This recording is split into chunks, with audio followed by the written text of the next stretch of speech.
1947 से पहले नालंदा और तक्षशिला जैसे विश्वविद्यालय हिंदुस्तान में थे। देश और दुनिया के लोग यहाँ शिक्षा अर्जन करने आते थे। योग शिक्षा और संस्कार के लिए दुनिया का एक बड़ा केंद्र कोई होता था तो भारत होता था। आखिर 1947 के बाद क्या हुआ? जो लॉर्ड मैकाले जो चाहता था वो आखिर क्यों 1947 के बाद उस शिक्षा नीति के साथ वैसा व्यवहार हुआ? और आज इतना बड़ा कालखंड देखा जिसमें सिर्फ और सिर्फ अध्ययन और पढ़ाई के अलावा रोजगार निर्मित एजुकेशन यहाँ नहीं बन पाई। आज हमें गर्व होता है 1947 के बाद 2014 में जब देश में नरेंद्र मोदी देश के प्रधानमंत्री बनते हैं, देश की सारी राज्य सरकारों के साथ बातचीत करके, देश के सारे शिक्षण संस्थानों से चर्चा करके एक ऐसी नेशनल एजुकेशन बनती है जो न सिर्फ हमारे बच्चों को अध्ययन कराएगी बल्कि रोजगार लेने का नहीं, देश के लोगों को रोजगार देने वाली शिक्षा होगी जिसमें हमारी मातृभाषा का भाव होगा। क्या कारण है कि इतने वर्षों के बाद भी 1900 से सब लोगों ने देखा है देश की सीमा को कमजोर करने का काम हुआ। 1947 के बाद हम सब लोगों ने देखा है कि क्या कारण था। देश की इतनी रियासतों का एकीकरण करने वालों को जम्मू कश्मीर की रियासत का एकीकरण करने का जिम्मा नहीं दिया और उसी कारण एक देश में दो प्रधान, दो निशान, दो विधान, इस प्रकार की व्यवस्था, वहां अलग झंडा, अलग प्रधानमंत्री और अलग व्यवस्था होती थी। और देश में आजादी के बाद भारत पाकिस्तान, भारत चीन के युद्ध में जितनी बहनें विधवा नहीं हुई, जितने माँ का बेटे नहीं गए, उतना सिर्फ कश्मीर की रक्षा के लिए इस देश के नौजवान, इस देश के जवान शहीद हो गए। लेकिन वक्त बदला, हम नारा लगाते थे बचपन से, तेरे इस छोटे से ढक्कन से मेरे पूरे कपड़े महक जाते हैं, तेरी झाग से मेरे पूरे कपड़े साफ हो जाते हैं। Oswal detergent liquid. आप और हम कल्पना नहीं कर सकते एक देश में दो प्रधान, दो विधान नहीं चलेंगे। और आज जब पूर्ण बहुमत की सरकार आई, लोग कहते थे कि अगर धारा 370 को हटाना तो दूर, सोचा तो भी देश में जलजला मच जाएगा। हम लोगों ने कई यात्रा युवा मोर्चा के नाते हुए पार्टी में आप में से कई लोग उसमें गए होंगे, देखा होगा, पढ़ा होगा कि कैसे हिंदुस्तान में रहकर भी हिंदुस्तान के मुकुट में तिरंगा फहराना गुनाह हुआ करता था। एक बार मुरली मनोहर जोशी जी ने, और इस यात्रा के प्रभारी भी आदरणीय नरेंद्र भाई मोदी थे, वहां की सुरक्षा के बीच में वहां तिरंगा फहराया। हम युवा मोर्चा में वहां तिरंगा फहराने गए, तब लोगों ने कहा कि आग लग जाएगी, जलजला हो जाएगा, देश में अशांति हो जाएगी, सुरक्षा बल गिरफ्तार करके ले गए। तब लोगों ने, हम युवा मोर्चा के लोगों ने कहा कि भारत की धरती पर अगर तिरंगा फहराने से अशांति हो जाती है तो होने दीजिए, इस भारत माता के मुकुट में तिरंगा फहरा कर जाएंगे। और जब पूर्ण बहुमत की सरकार आई, मुझे आज भी गर्व होता है संसद का उस बिल को आने में हम साक्षी हुए जब आदरणीय नरेंद्र मोदी जी की अगुवाई में अमित शाह जी ने वो बिल लेकर आए, धारा 370 को हटाने का, 35A को हटा के फेंकने का, और कहा कि हिंदुस्तान में वहां आतंकवादियों की छाती पर तिरंगा रोकने का काम इस सरकार ने किया। और आप सब लोगों ने देखा देश में और कश्मीर में कहीं एक खून का कतरा भी नहीं बहा। लेकिन जब नेशन फर्स्ट का भाव होता है तो इस प्रकार के सटीक निर्णय ले पाते हैं। आप और हम सब लोगों ने ये भी देखा है कि 2014 से पहले पूर्व में यूएई का मुस्लिम राष्ट्रों का सम्मेलन अबू धाबी अमीरात में होता है। पूरी दुनिया के मुस्लिम राष्ट्रों के राष्ट्राध्यक्ष और कई देशों को वहां बुलाया जाता है। एक उदाहरण देके मैं बताना चाहता हूं कि कैसे बदला भारत 2014 का। तब मणिशंकर अय्यर विदेश मंत्री थे, डॉक्टर मनमोहन सिंह इस देश के प्रधानमंत्री थे। वहां जाने के बाद होटल में जब मणिशंकर अय्यर रुक जाते हैं, पाकिस्तान उसका विरोध करता है कि भारत इस समिट में आएगा तो पाकिस्तान उसमें भाग नहीं लेगा, हम इसका विरोध करते हैं। आपको आश्चर्य होगा वहां के आयोजकों ने होटल में जाकर मणिशंकर अय्यर जी को कहा जाता है कि जनाब आपको वापस हिंदुस्तान तशरीफ लेनी पड़ेगी। क्यों? कि पाकिस्तान विरोध कर रहा है। मणिशंकर अय्यर जी उस कार्यक्रम में बिना शिरकत किए हिंदुस्तान लौट कर आ जाते हैं। 2014 का भारत, जब सुषमा स्वराज जी देश के विदेश मंत्री होती हैं और देश के प्रधानमंत्री आदरणीय नरेंद्र मोदी जी होते हैं, और उसके कुछ दिनों पहले ही हिंदुस्तान में पाकिस्तान की आतंकवादियों द्वारा एक कम से कम पानी में दे सफाई बेशुमार, इसमें है नेचुरल ऑयल, ये कपड़ों के संग हाथों का भी रखे ख्याल, तो आज ही करें इस्तेमाल ओसवाल ओसवाल ओसवाल।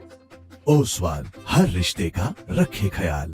एक ऐसी घटना होती है जिसका जवाब पाकिस्तान में घुसकर दिया जाता है, तो छटपटाता पाकिस्तान वहां भी विरोध करता है कि अगर भारत ने भाग लिया तो पाकिस्तान इसका विरोध करता है, भाग नहीं लेगा।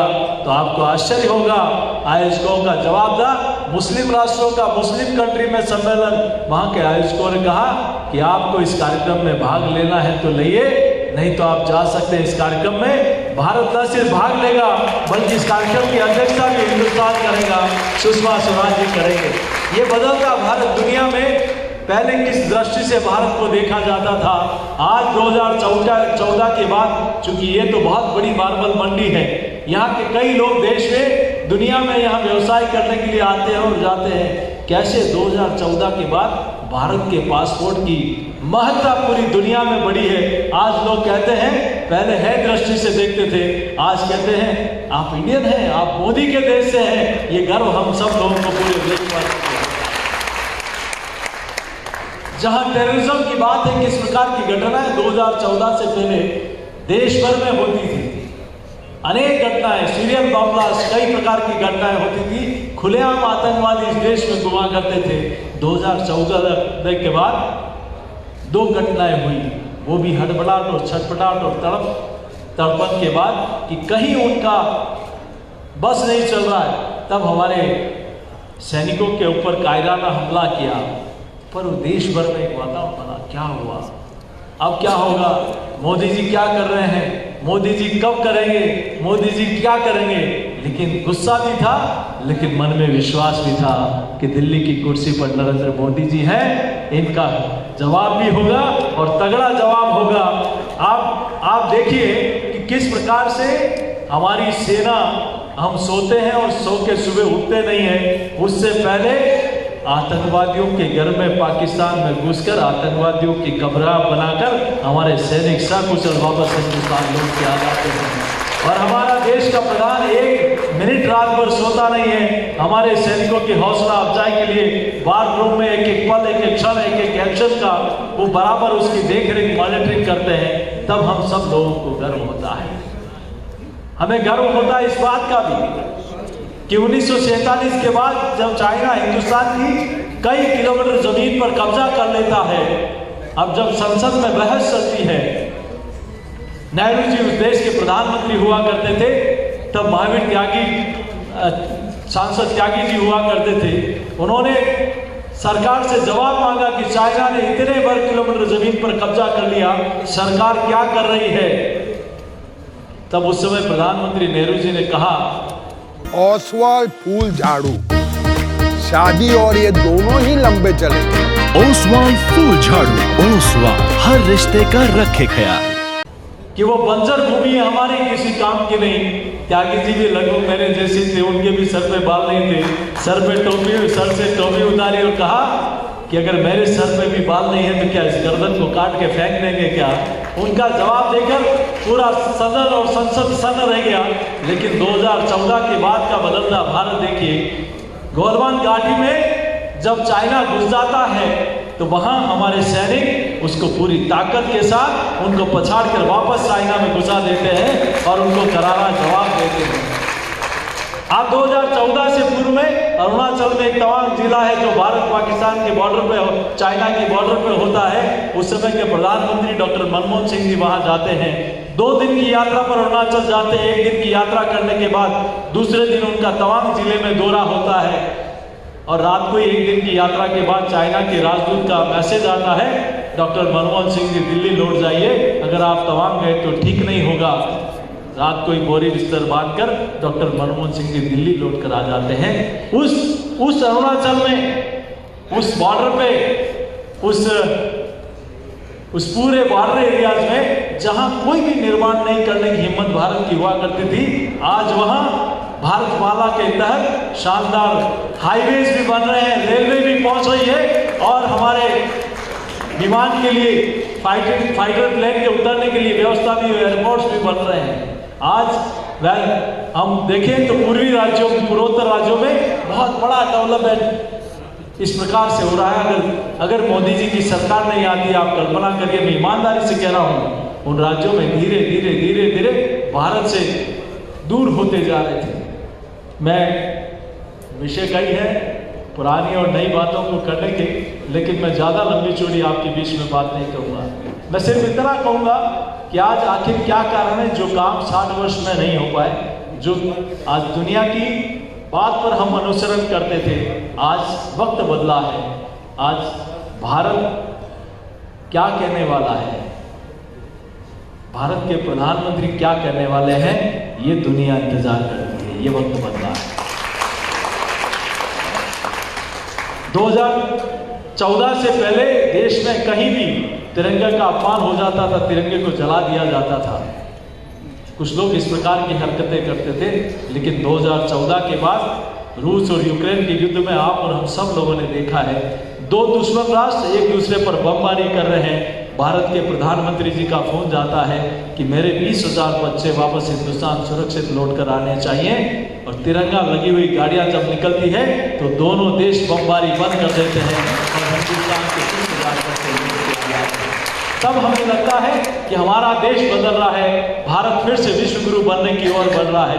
देश में अनेक निर्णय, चाहे जीएसटी का निर्णय हो, आप कल्पना करिए 2014 से पहले 5% इकोनॉमिक में हिंदुस्तान आता था। आज जिस देश से हमें गुलाम बनाया, ब्रिटेन को बचाकर टॉप 5 इकोनॉमिक में हिंदुस्तान पहुंच गया, उसमें आप सब लोगों की बहुत बड़ी भागीदारी। और वो क्यों नहीं, जो भारत अंतर्राष्ट्रीय इंटरनेशनल मॉनेटरी फंड, जो एक बहुत बड़ी ख्यातनाम संस्थान है, उसका स्टेटमेंट है आने वाले 3-4 सालों में भारत टॉप 3 इकोनॉमिक में पहुंच जाएगा और $5 ट्रिलियन का जो हमारा सपना है वो भी हम लोग पूरा कर पाएंगे। क्योंकि आप बहुत लंबे समय से बैठे हैं, सब डॉक्टर से, इंजीनियर से, चार्टर्ड अकाउंटेंट हैं, इस देश के ओपिनियन मेकर हैं। आप बहुत एक बड़ा वर्ग है जो इस देश में अपनी दिशा तय करने में अपनी भूमिका निभाता है। आप सब लोग आए इस कार्यक्रम में, और इस जहां मार्बल का बहुत बड़ा व्यापार भी है, जहां हजारों लोगों को रोजगार भी देते हैं, ऐसे जो हमारे अलग अलग वर्ग से सब लोग आए हैं, उन सब का अभिनंदन करते हुए इतना ही मैं आप सबको अपनी ओर से निवेदन करूंगा, इस बदलते हुए भारत की तस्वीर, इस बदलते हुए भारत के साक्षी हम आप और हम सब लोग बन रहे हैं, तो इस दिशा में हमारी क्या भूमिका हो, हमारी क्या इसमें पहल हो सकती है। आइए आप और हम सब लोग इस भारत को आजादी के अमृत काल में, जहां देश के प्रधानमंत्री ने संकल्प लिया कि भारत जब देश की आजादी के 100 वर्ष पूरा करेगा, तब ये भारत दुनिया का सिरमौर देश बनेगा। एक भारत श्रेष्ठ भारत, स्वस्थ भारत, समृद्धशाली भारत, शक्तिशाली भारत एक कल्पना। आइए आप और हम सब लोग इसमें सहभागी बने, यही निवेदन मैं अपनी ओर से करता हूँ। बहुत बहुत धन्यवाद। जय हिंद, जय भारत। ओसवाल फूल झाड़ू, शादी और ये दोनों ही लंबे चलेंगे। ओसवाल फूल झाड़ू, ओसवाल हर रिश्ते का रखे ख्याल। तेरे इस छोटे से ढक्कन से मेरे पूरे कपड़े महक जाते हैं, तेरी झाग से मेरे पूरे कपड़े साफ हो जाते हैं। Oswal detergent liquid